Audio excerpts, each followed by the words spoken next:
تماشاوانên hêja dema we xweş be. Mêvanê xeleka me îroj bernameya Asoyên wêje Mamoste Abdusamed Mahmûd. Bavê helbest, helbestvanê me Kurd. Tu bi xêr hatî mamoste. Xêrdar be, hûn jî bi xêr hatin. Spas bo televizyona Rojava, spasiyek taybet ji bo we û programa Asoyên wêje û her wisa spasiya herî mezin bo bînerên hêja. Em spasiya te dikin mamoste got beşdarî bernama me bûye. Temaşevanên hêja em hêvîdarin got hûn wextekî xweş mer derbas kin. Mamoste bavê helbest te çawa dest bi nivîsandina helbestê kir? Belê. Bavê helbest jî di ciwaniya xwe de di destpêka jiyana xwe de got neh cavên xwe li jiyanê vekir û hay li tiştên li dorê dibin û hin bi hin bi êşa milletê xwe û welatê xwe mijûl bû. Hingî hêdî hêdî wek hemû nivîskarên Kurd, wek piraya nivîskarên Kurd got di hindirê malê de pêşî di bîstana pêşî ew mala me bû. Got hindirê mala me de dema hîna ez xort bûm, helbestên Seydayê Cezîrî dihatin xwendin bi wê nivira dînî. Evan bandora yekser û a pêşî li min kir got ez guhê xwe pêl bikim û guhdarî bikim û nas bikim bi tiştek heye navê wêne helbesta Kurdî milletek heye navî Kurdin, milletek heye mafî wîne hatiye çawisandin, milletek heye aşiqê azadî û serxwebûnê ye. Hêdî hêdî ev hezkirin mezin bû ta got temenê min bû dora ez karim bêjim 14 15 heta 16 salan di wir de hêdî hêdî dema got min dest avê te dîwanên Seydayên Cegerxwîn û min dixwest got ez wan dîwana bixwînim, diriya wan dîwana re hingî ez fêrî zimanê Kurdî jî bûm, ez fêrî nivîsa Kurdî bi tîpên latînî bûm, ez fêrî xetên stûr ê mezin ji helbesta Kurdî bûm û ji hingî de got min hewl da ez hêdî hêdî dest bi nivîsa helbestê bikim û ji hingî de yekem helbest got min nivîsand hingî bi gomana min di dora salên heştê de bû. Mamoste bavê helbest navê helbest teşkur wergirtiye. Ew nav jî barê te giran nake di derbarê wêjeya Kurdî de taybet jî helbest. Belê. Bi rastî di destpêka xwe de heger ez ter bêjim bi hezara dibe heger gelek bûn tê de bê lê bêguman bi sedan helbestên Seydayên Cegerxwîn û helbestvanên din min ji ber kiribû ji hezkirina me ji helbestê re û ew wisa hingî berî ji xwe berî got xweda helbest bide û berî got ez û diya wêna em bibin wek dibêje jin û mêr ew hezkirina helbestê di dilê me de bû û min dixwest jî got xwedan zaroka pêşî keçekê bidime got ez navê wêne bikim helbest. Da ez karibim vê dirûjmahan hêdî hêdî û karibim bilind bikim û pê re ez biparêzim jî. Ji ber vê yekê dema got xwedê zarokek dame û zaroka pêşî helbest bûm ji xwe kesan ji min nepirsî û ne me jî hewl da ji ber got di malê de di malbatê de di nav dost û hevalê min de tevda de berê diyar bû got navê vê zarokê wê helbest be. Ji berê wê çaxê jî û piştî wilo ew zarok bû dora yek di salî sê salê got zimanê wê geriya û hin tîpên Kurdî danîn ser ziman hingî de ji wê çaxê de yek carna wek mîna hemû bavên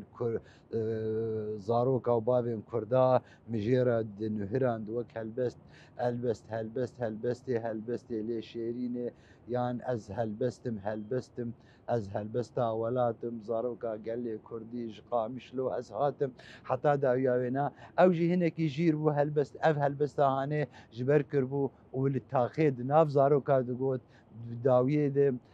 اف ببول سر زماني وي تغاقو عمليه دجين ل تاخا هلاليه الباجاري قامشلو بتواي براستيجي حتى ايرو دماغو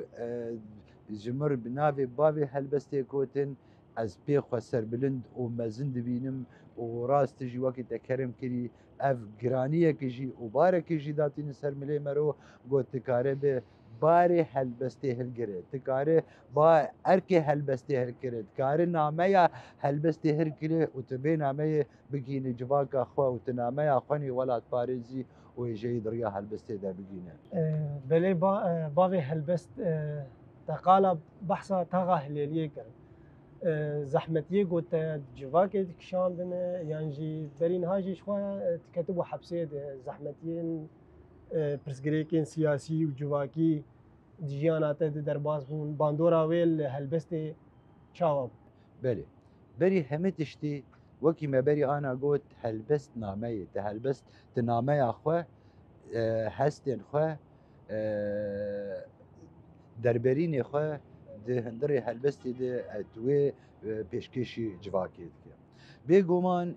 هلالیه جهوینا جهه کی تایبته يعني هلالیه هەگەر وەک مرۆڤاتی کەسێن هلێلیە تەڤ نە مرۆڤێ هەبوون لێ تێکیلیە me به هەڤرێ گوند تەڤدێ مینا مالباتێکێ هاتخویان ێکردن بڕاستی ژی تایبەت ئەو ئاستانگیên شغلê mebestan bijê ên ewlehî êgo ez bêjim wala kesna ji hilêliyê tiştin û raporin û yan ziyanên vî rengî gihandine me evaya bi mir derbas nebû bêtir hilêliyê dema momekarek lê dikir çi şeva helbestê ba çi karê rêxistinî ê partiya bana ew karê de hilêliyê dihat kirin karekî parastî bû dîmek hilêliyê wek baja wek gund wek taxek ji Qamişlo taxek paqij bû taxek welatperwer bû ji ber tê bîramî di sala 2000 û dawiya 2011 dehade dema got şaxê ewlehiya siyasî hesekê ez xwestim ez û çend hevalê me ji bo amedekirina mehrecana helbesta Kurdî her tiştê minî me eşkere kiribûn me eşkere kiribûn ewana ji mir digotin te ev kar kiriye ev kiriye ev kiriye lên tiştê dihindira de tiştên nehînî tiştên rêxistinî tiştekî li ba wana tînebû dîmek tax bajar taxê me taxek paqij bû tî kesên derdorê me ê dost û hevalê me hingî bi saziyên ewlehî ê dewletê ve negirêdayî bûn شخوت باورنامه رزگرتنش کمیته آمدکار مهرجان کردی سال 2011 گرفته بود. ده پازدمین مهرجان هلبستا کردی ده گول گند موسا گورا ل گندوارن چلاغه مالدار خست. ده هنگی ده ام از جی اندامک بوم جی کمیته آمدکار اشکو حتی بیکلی که جی از جینا اندامی کمیته آمدکارم ای مهرجانا هلبستا کردی لگور خواندنا ما و شروعه ما جروش سیاسی هندری ولات و اولهیره گوه و رژیم نهیله ام برنگه که اشکره مهرجانا هلبستا کردی لدارکن جبو ویناجی ما خواست ام هرن گندکی دوری چاوین دولتی گه ام لدارخینن لی مخابن خویای چاوین دولتی لوان داره هبون پشتی گومدست بیگر بکیلی که سازی اولهیه و ریوبری ناحیه چلاغه هنگی و بجماره کم زنج پلیس ها گرتن دور اما و هم دور پیش کرن هنگی از و چند کسندن چند هوالی مش کمیته آمدکار و لگل خودیه مالی ام 10-15 جاره برن و آلین لیکولینه ده انجامه ده از هلبستوانکی و خودیه مالی ام 4 ماها سزا دانمه ام حکم کرن و ام لیز به زندان علایا ده حبسه دمان 17 2011 دست بیگا گو اف شورش سوری چی بو ام درکت درباری وینا پشتی گو مهرجان هلبستا کردی آشازدمین لباجار قامشلو لبر دریه مالا سیدای جگرخوین لدار کد کمیتا مهرجان او باورنامه یا ریزگرتنی بوی کاریهان بوی چار مهن زندان گو جبو مهرجانا هلبستا کردی پیشکش میکردن بس هگر درفت هبه از خوازم زبیجم دهندره دادگه ده دادوری لشکری لباجار قامشلو دما لیکولی ممرد کرد جمین پرسی که هلبستا تا مجارا وینال سرچیه مجیر گوت او بنابی خونا کورکیه آنگو ورگراویش عربی حلم اعما یکی بیچاوه او جی دخوازه مینا ویق واقع خورتان و ویق جیانه حسکرک وینا هبه وجي حزبك وأذينا بيجي جمرقوتنا أو أذينا تدبيجي أو أذينا تا كردستان جبرهم كرد تبدأ أذينا وكردستان يعني أرمان جاويش وين برسي شبو يعني أرمان جاوينا جبو قوبيجي هون كرد هر تشتوا أذينيوا نفيسيوا هلبستنوا جيروكينوا رومانينوا قشتك برمزيتك هون سر كردستان نفسين ها تا خو گوتی تتویجه به زمان کردی بنویسین چه قیسی قلس به چه قیسی شاش بجی لی اما به کردی بنویسینن بری نهاشتر هاتی گوتن گو تب زمان عربی نه نویسینیش بر گوت قالك يعني وقت بيجن نقاد هنم انت نوير بنویسین بعربی تشوي كردي يعني تكارج مر قالوا بحثاوي تشيرو كيف كما بله ببوره از هنکی برساته بشکی جی راست بکم نه از تایبت جمره هاتی گوتن جبر گوته قلس بزمان عربی نکارم لی هن ولو گنگشه هن نویس تشتن لسر فیسبوکا آن جباکا درکتن انه اف کسی کردید نویسین جبر گو بزمان عربی قلسن و جبر گو عربی فرتی خوندن از بروای جوینا تمامی لید نرم از بینم گو نویس هب زمان کردی برپرسیاریه نویس هب زمان کردی ارکه ته خود پارێزه tu milletê xwe diparêze tu zimanê xwe diparêze heger rola ziman ne ew rola giring baya wê ev rejîmên dagirgerê Kurdistanê ev qaşerê zimanê Kurdî nekirbana tê bîra me tev da çawa di dibistana de got qedexe bû em tev di zimanê Kurdî nediştin em biaxivin wilo kul bû ji me re em herin saziyek dewletê li derekê got em karibin bi Kurdî yan pijîşkekî Kurdî ya endizyanekî Kurd hebe bi rastî jî heta got em xwe biparêzin em milletê xwe biparêzin gava pêşîş parastina ziman tê û zimanê me jî zimanekî zengîn û xweparastî ye di dereceya dîrokê de parêzvanê herî mezin diberne tewa Kurd got ew parast û hişt li ser lingê xwe bibîne ji pişaftinê di nav Ereba û Tirka û Farisan de ew zimanê Kurdî bû evaya nayê wateyeke ev ziman rastî astangiya nehat rastî bişaftinê nehat hewl nedan got tu nebikin hewl nedan got bidin xuyanêkirin got zimanekî qelsê hewl nedan got nehêlin em pê biaxivin îro derfeta gojmer hatiye derfetek zêrîn e em nameya xwe digînin cîhanê tev dî got zimanê Kurdî nekîmî çi zimana di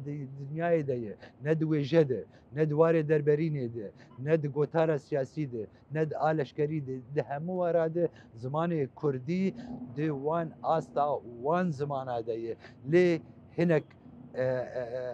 xwedî lê derketin giring e em îro nema di dema wê de ne tenê em bi nivîsî Kurdî bixwînin îro em di devekê de demekê de ne divê em zimanê xwe lêkolînê ser bikin divê em zimanê xwe bilind bikin îro li vê cê em lê roniştî li derdorê me dibistanê Kurdî zangoya Kurdî rast e kêmanî hene qelsî heye hin derê hene heye lê ev qunaxa han qunaxa giringê got em tê derbas bin kesê got Kurdî dinivîsînin اوی کسی خوا ناوی خوا د سروار درباز بویه ناو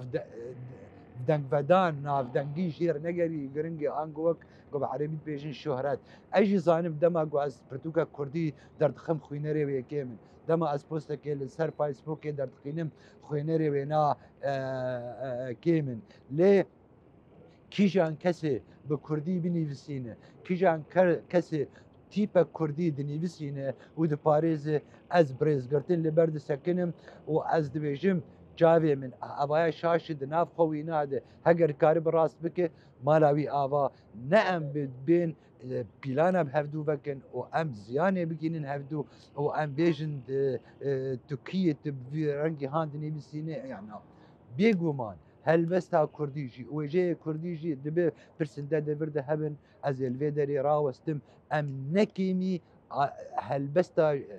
جهانی نکیمی وجه جهانی لی ماگلو ام خوکیم دکن ام لیدن رنگو ام کیم بن افگونه هما بنای خلقی بله راست دست تصاف ها از تخوازم بالا بکشینم سر تشتکی تا آنی زمان وجه کردیش خو از دگمان آمد ج ارکی هم هر کسی کیه چه دواره رومانت بنفسینه یعنی چیروکا بنفسینه یعنی هلبستی بنفسینه ج ارکیوی گو وجه کردی بپارێزن بین زمان به چی شێوازی به چه رنگی بژی تپرس گرێکتنەیش بەروێژی کەسین وەکتا بڕاستیژی ینی ئەم پشتگیریە دەدن ئەم ینی کەداوانجی سپاس دکن ساعت خۆش تەماشەوانên هێژا خۆ ئەم نهاتن ئۆدامێڤان ڕۆنیشتن ئەم لێ دەرکێ civata xwe berdewam bikin mamoste niha tiştê got te nivîsandine çend dîwan te nivîsandine navê wan çi ne tiştê û hema بله جارك دجي هم بخير هاتم ديواني من شخوا از خوازم بيجم جو استني هلبستي دنيسينا از باورم به جو هر يك وك بسپوري وك اختصاص هبه مرود خود ناف دون دانكي كسي هلبستوان هلبستي چيروك نويس چيروكي رومان نويس روماني و هر يك دي واركي دي پنج دیوانه منی هلبستی چابویی هنه دیوانا پیشی بناوی سیا خونهی او گو سالا 2013 ما چاب کربو و دیوانا دویم بناوی روشنایی او 2018 دیوانا سیا بناوی سیروزه 2021 هلوستنامه 2023 و دیوانا داوی بناوی نیناره و سال 2024 هاتی چاپ کرد. مامۆستا دیواناتە سیا خەونێ ژمار قالا ناڤارۆکاویە بکش بۆ چێ ئەو ناوژی ژێر بژاردی بله سیا خەونێ ئەv ئەزمونا منی نویساندنê a helbestê ji destpêkê حتانی سالên 2007 کاتکارê bêje. Me hewl da ez wê ezmûna xwe di wê qûnaxê de helbet ew siya xewnê dema ku min çap kir ne helbestê min tev debûn ne me hewl da ku ezmûnekê pêşkêş bikim di vê pirtûkê de ji roja ku min dest bi nivîsa helbestê kiriye heta wê dîroka hanî. û dibe tu pirsekê ji mir bike tu bêjî tu salê heştê nivîsand û 2013 de ne çapa yekem a vê dîwanê çap kir belê ji ber got hûn tev dizanin heta berî 2011 ew derfetên çapkirinê tune bûn ziman qedexe bû ez dawiya 2011 di berî ana ji mişter got ez heyva çara 2011 ne hêj zindana rejimê derketim ew derfetî nebû piştî got derfet hat me hewl da got em binivîsînin ji xwe mijarên dîwanê mijarêncore corin welatparêzî ne niştimanî ne evînî ne li gor nerîna me de civakê de nerîna me yani di jiyanê bi tevahî de û baweriya min jî de her gu ez bi mezin jî dibim hin guhertin di nerînê me de û şêweyê helbestê jî de guhertin çê dibin. Belê belê her ez ê ji destpêkê de hewl bidim گو از چند روپلکی ددوان سیا جه دسپیکا وی بخوین هلبستا یکم د دیوانا سیا خونی ده سرناوی وی بسوند از هلبستان بنویسینم رامانا سری خو ورگرینم تا هلبست ببی هلبست بسوند از هلبستا دینم تا لجیهانی هبن بندست از هلبستا بنویسینم لسر ولاتی خو لسر کردستانی لسر گلی خو لسر خاکا خو بسوند لسر روژانو لسر نوروزی لسر کاوا آگرو دوزی بسوند لسر زيوا وحلبجة قلعة زوجرنك لسر سيبان وخلاد نمرود وأرارات لسر آقري ديرسم لسر هولير كالهورو كدي مادو سوبار بسون لسر آلشتار شهر زور شم شمال وبهار لسر لور وخالدي لسر خاني لسر فقي قدري جانو حريري لسر جقر خوين شيرقو هجار وجزيري بسون لسر قامشلو آمود وعفرين لسر آمد مهابان وخانقين بسوند لسر خورستي لسر دوجه وبهشتي لسر بندستان لسر برچيان لسر سيويان او هلبس دريجة گلک سپاس دنگیت دنیای هبه سپاس تقالا دیوانا روشنا کر ام هنکی سر نوارو کالیجی روشنا برهما مني دويمينة سالة 10,000 وحجدان هاتي تشاب كرن اوجي مينا ديوانا سيا خوني هلبستي بنا جورا جورن لي از نمينا هلبستوان دن از هلبستي بناف ناكم أب هلبست أفينية أب ولاد باريزية أب نشتمانية هلبست لي نافاروكا ويتيق هارتن نافاروكا هلبست هي أفينية نافاروكا وينا هي ولاد باريزية يك جواكية لغور مجاري قمرو لسرد نويسينة أوجي روشنا ناوكي كردية وأز خوازم گولم تشتکی هنکی هات بیرامیجی از بیجم گوروشنا ناوی نویامنه و اف نویامه کچا هلبسته سپاس بگشتی وک مگوت اوجی مجاری وینا جورا جورن إذا كاش كرم آخرش من هلبسته كيج ديوانا روشنا بله پری دما گو پریه که افرا خلسر رو پلی نگار بکه هل بستوانی ده حرفه پری سرودا روجك آوارته ده خیالی من ده بشکوی جروز که خوزاد بشنا دمی ده لوی هی گشت به خوش به دومه لسر پلین ده یاغی دلوسه پلن دیاغی لبر پلن چاون پرید حرفن خدا ویژن سرا گرمه خدا ویژن چرا درمه رزگار و آزاد بن دا سویا هیویان دنوشه پری فرهنگه دروش و شویده خورست سورترین گل و جاندن بروس و تاوان گشترین روناهی و دان جبود سپهیبونا خون انتد روابم پری فرهنگه دستران و آوازانده پنجره خوشترین آواز درستن چند گاوا به پاش ده و گریا پری او نامه که جازمان جبود سینگا پنجره ده روابم پری بجورده دفره ددم جميرك أفراده لبستان ميجي خوق هدارم دبري روج هلاده ريا خنابينم بملولي لسرتا جكا هيفيه بر بجيرده دفرم پری جنشکاوه جسروداته و دخم مینام جی گوتون زانه بج کووته من دی چاوا بسر من وته من بلندا هیات پیوا جنوبه دواته یا پری دگهشتم پری جکنی پری کهوگ دفرن کس کسور دافرن جاندار جیندار دمین نامرن آشتی و آرام راست دی چرخی دگرن پری و پری و پری گالک سپاس دست خوش بین نهاجی امی سر سیروز آخافتنی بکن چه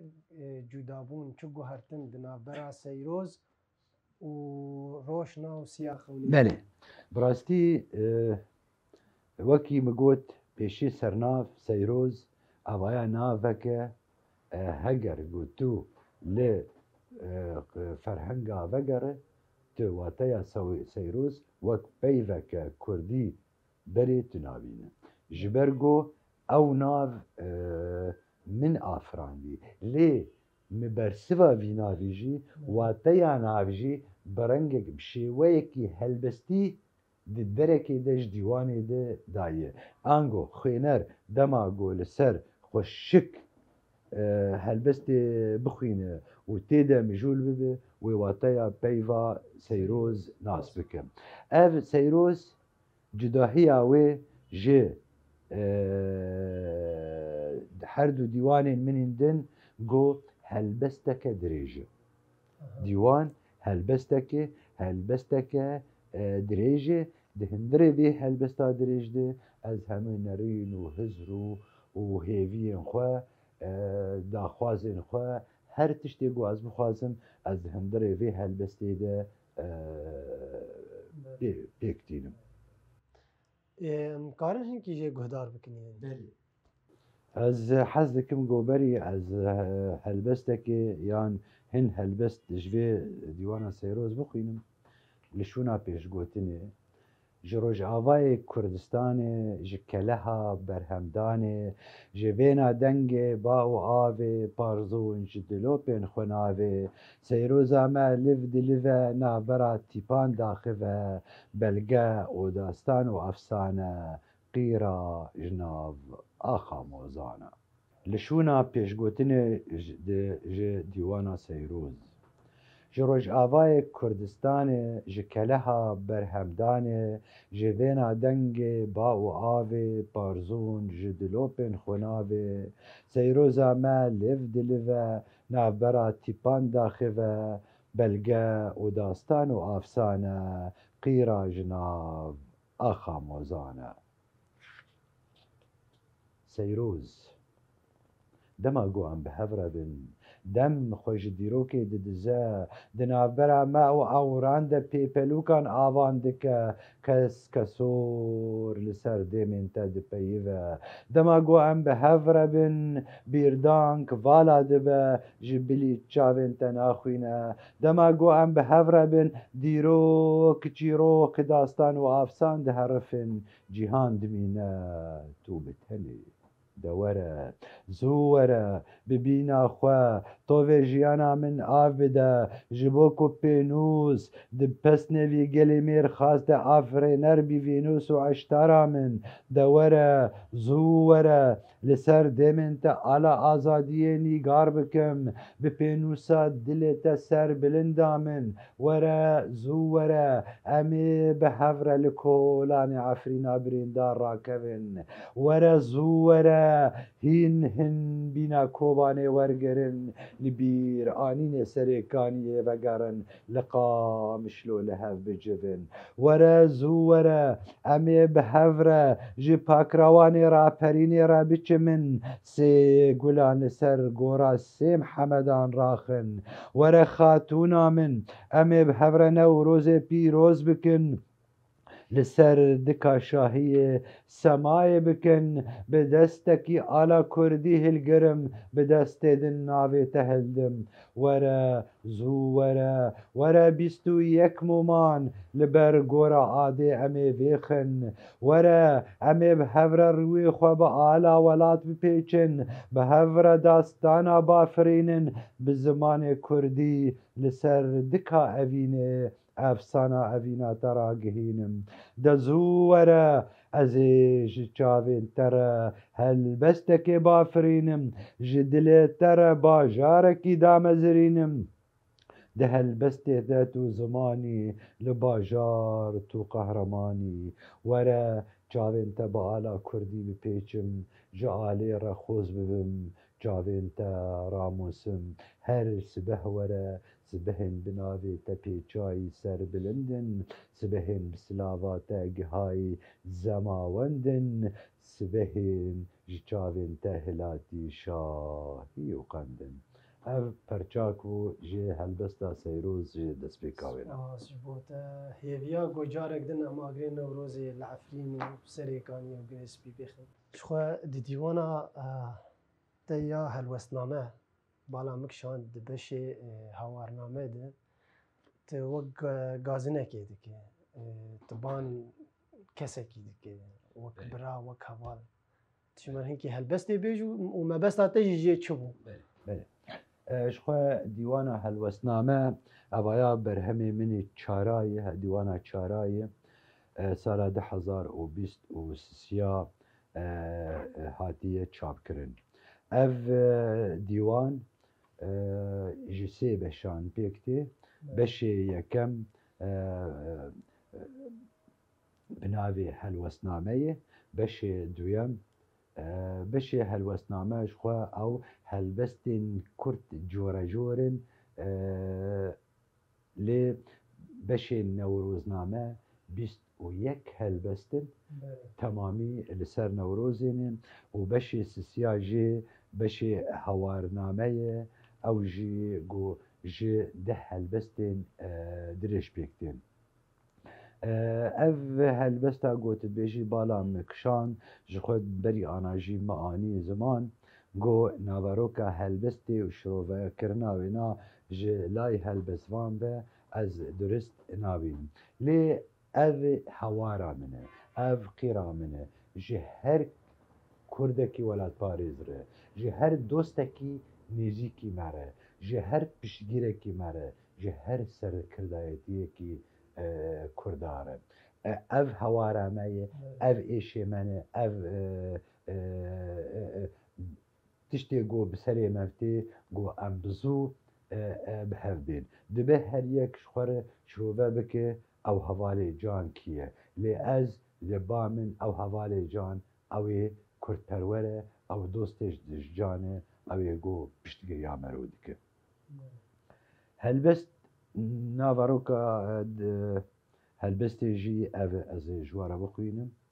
و حوالی جان فرمو ورا ایشان ببینه ری کامه بیچاره که نارینا مشینه ری چوره وار بری بندن تفهات نگرتن آوا مبه سرلو نانی مبخوینه دستن خو کور بردانه نافدلو هشین ما سی گوش چراندن دستونک همجی بدنا ما گوهرین نخشره دزین هموشون واره ما کازو ورا جیان بخوا آگر و روینه هر یک خوتنه دبینه یه دنگونه هباره هر یک زرطان دشینه گو او خودی بریاره هر یک به پسن و فرده گو او تنه دیاره ام جیمانه لوی راست و های جمنینه روش بروش ام یکا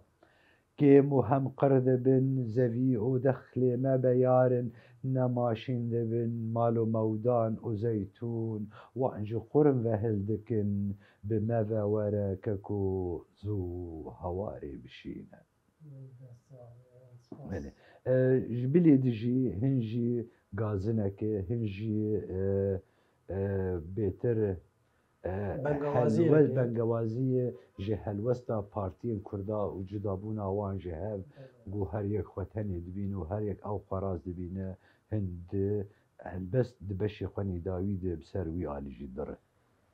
ام بین دیوانا تی داوی نینار نینار کیه؟ شواز هلبسته جی شواز نفساندنا تا جه هلبسته ره ده دیوانا نینار ده پر پیشکتی تره جه دیوانه تی بره شمر هنکی تکاره بلولو شیروه بکه؟ بله جخوا نینار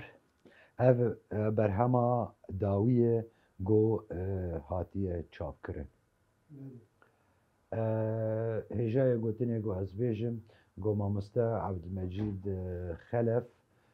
نرینک رخنهی آن خوندنک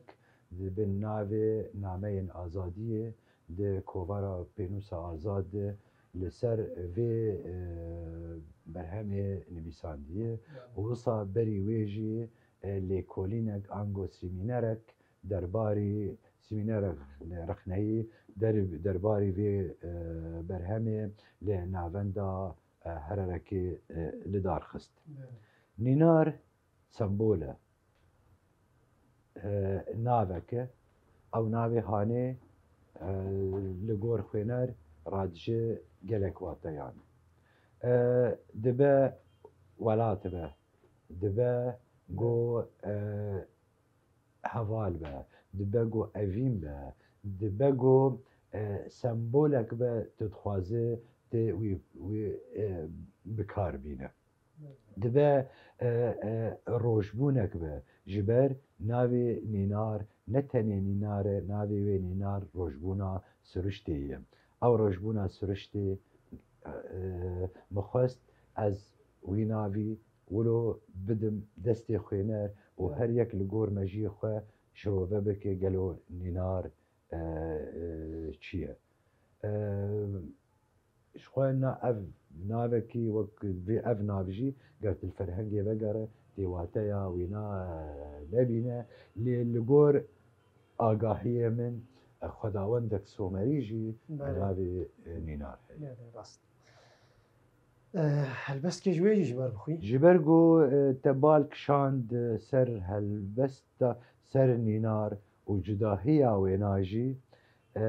تبلیگو هلبستا نینار شخوا هجای گواز بیجم هلبستك جي هي بناوي نينار ده هندري بي ديواني ده هلبست دريجة لأزي چند پرچه جي بخوينم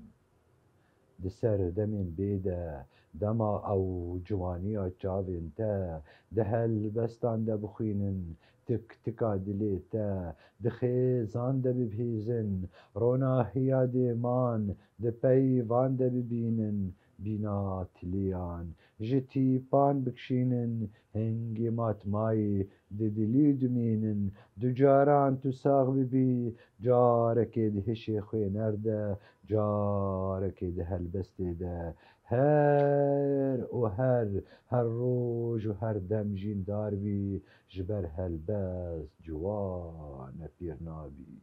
دسر دمين بيدا ديسان باور ناكن ركفتنا بروج و شويرة قرتنا درقهن توزي لبر بزو شوي مينا جروج من جروجيرا قوتية ترونا هي آسيماني جي شويرة بدوية استيراني نروج كندبون نشاف جي بلين باوريان دور دبون نینار دسر دمین بیدا ازی دگوره کجبیر کریده بم نینار وید چاوان ده بجین او چاوی جدایک نبونه ام خطاب گلک سپاس خوش ام بین سر خلات گوتا ورگرتنه ده درباره هلبستی ده چند خلات ورگرتنه حتانه سال 2011 اشخوا پشتی گو ام آزاد جه زندان رژیمی هاتن بردان هنگی کمیته 113 سالیا روزنامه‌گریا کردی تیبیرا من جوان مامۆستا کۆنی ڕەش بوو و هەر نویسکارێن دەبوون ئەو خەلاتە کمیته 113 سالیان روزنامه‌گریا کوردی درباره رێزگرتن ji bo wan heyvên zindanê. Paş re ez beşdarî Mehrecana Buharê bûm, guhin ciwanên Kurd wan bi alîkariya ciwanên Asûriya dar dixistin, ew jî xelata Mehrecana Buharê. Xelata bîst û xelata rêzgirtinê di heman salê de a 2011 de ji Komîteya Mehrecana Helbesta Kurdî ew jî derbarê piştî berdana me ji zindanê ji bo rêzgirtin ji bo wan heyvên zindanê di ber Mehrecana Helbesta Kurdî de. Ji xwe wek hûn zanin Mehrecana Helbesta Kurdî ji sala 1993 ve berdewam e. Ez ji sala 2008 ve an nihan ve tekezez nikarim bikim lê Mehrecana sêzdan bûn heta îro roj heta vêkêlîkê ez endamê wê komîteyê me her sal bawernameya şanaziyê dide nivîskarekî ew helbestvanekî ez pê şanaz bûm got wan biraderan xelata şanaziyê a 25 Mehrecana Helbesta Kurdî ewan jî pêşkêşkî mikir. Paşra di vê salê de sala 2024 hêzên demokratên Kurd li Sûriya ewan jî bawernameya rêzgirtinê li gorî wan ji bo ket û xebata godeber zime û wêje û helbesta Kurdî de pêşkêşî migirin di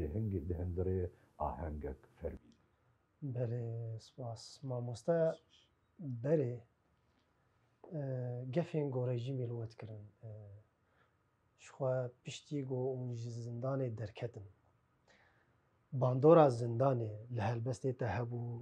li nivsandinê wan hebû, yanî tirs bi wer çêbû heger hûn piştî yanî newek berê binivîsînin yan jî veşartî binivîsînin, dizî binivîsînin yan jî hûn jê dûr kevin yan jî bêtir hûn nêzik bûn bêtir we. Bira ez wek kesek bi rastî jî piştî zindanê tiştek tune bû ez sar bitirsim jî. Ez ne karmendim li badewletê ji ber ku berî wê ji sala 95 de beramida bûn ji kar û di 2010 Ji bo çi berate dabûn ji kar? ew hingî karekî li rêcî hebû min rêcê kar dikir û çîroka wêna dûdirêjê talî wek ku bi Kurdî dibe zîlik û pîvê tiştin bi dû me vekirin û me bihayê wêna gelek danî. 2010 jî de ez mafê sivîl jî de mehrûm kirim. Tiştek tune ez ser bitirsim. Heger ji birî baweriya ew baweriyê me hene gwaz bidivîsim. Ji xwe berê gomero bitirsiya tu bitirse tu nikare kar bike û tu nikare binivîsînî û tu nikare berhemdariyê bike. Lêberê bêguman piştî ku min piştî zindanê û piştî ew rêzgirtina milletê me û wî rengê pêşwaziya gojmerû kirin ez wek kesekî bêtir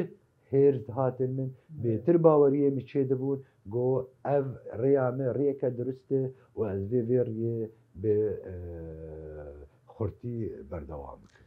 Ema piştî wê yanî û we îca wek nihata gote got bêtir hestê me xurt bûn got ez nivsandinê bikim. Duyan deman de yanî dîsa dewletê astengahî çê nedkir dîsa nedihat nedgirt ser we. Zane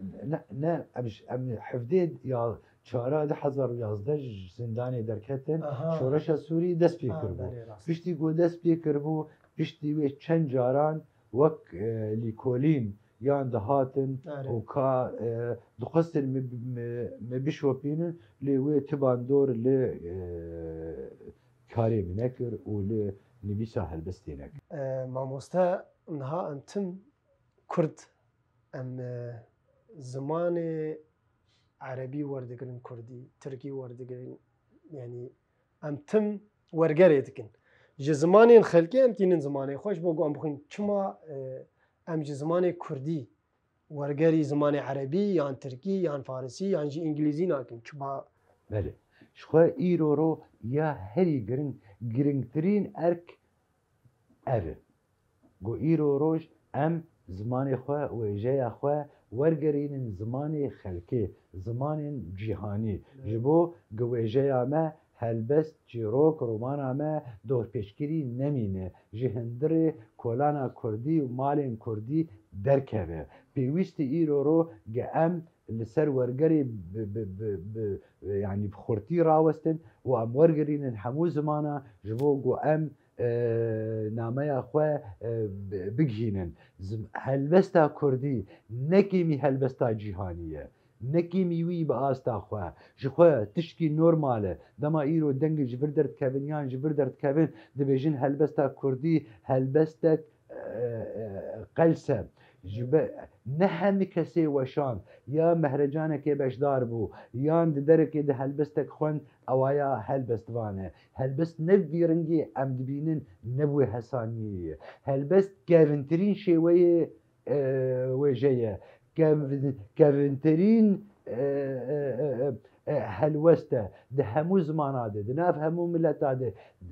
afirandinê mirovatiyê ji roja mirov çêbû, ji roja got zimanî wî geriya, ji roja got tîpa pêşî got helbest pê re afiriye. Ol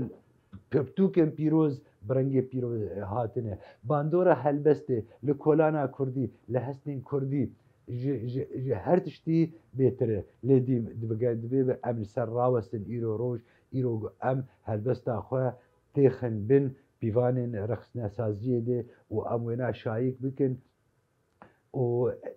li ser wergerê em bixebitin ji bo ku em nameyên xwe, derberînê xwe, xurtbûna zimanê xwe em bigihîne xelkê û em pirtûkên bi zimanê Kurdî di hindirê çarçûbeya Kurdî tenê de di pirtûkxaneyê Kurdî de nehêlin baweriya me de evaya îro girîngtirîn erk e. Belê na di derbarê helbestê de giştî helbesta Kurdî wêjeya Kurdî ji taybet gotina dawî çi dibêjin. Me berî ana jî got helbesta Kurdî di asta xwe de dema ku ez bim helbest ez wê helbestê dibim. Ne ew tiştin tên belakirin ku kesin bi navê helbestê bikin. Ew ê bi wê wateya helbestê, bi pîvanên helbestê, bi mijara xwe, bi naveroka xwe, bi rengê hûnana xwe. Helbesta Kurdî nekêmî helbesta cîhanî ye di hemû qûnaxê xwe de. Geh em ji me lê cezîrî bigirin heta li roja îro em bajûn aneka hekderfet heba ez karim bi dehanim û nabînim û perçin ji helbestê wan bêjim ê helbestvanên Kurd ê îro ro saxin û dijîn û berhemê wanan hene ku helbestê wana di astek bilind dene û di asta helbestê cîhanê dene. Tiştek tenê li ba me Kurda heye em hevdû nizanin mezin bikin, em hevdû biçûk dikin. Yani bi çavê biçûk em li hevdû nerin ev jî ka qedera mewloyê ya em çima bênalê nenerin. Bêguman helbestek Kurdî heye îro ro di astek herî bilind de ye û ji xwe ez ew ê din ew ê ku dikevin min rexnê de û xelk qerpê xwe dê bikin ez birê wê helbest nabînim ew cwamêrek hewl dide ku hin hestê xwe bîne ziman lê navê helbestê li wana nayê kirin. Gelek spas ku îro tu mêvanê bernama me bû ji xwe em bi dawî dikin bernama xwe hêvîdarin ku we wextekî xweş me.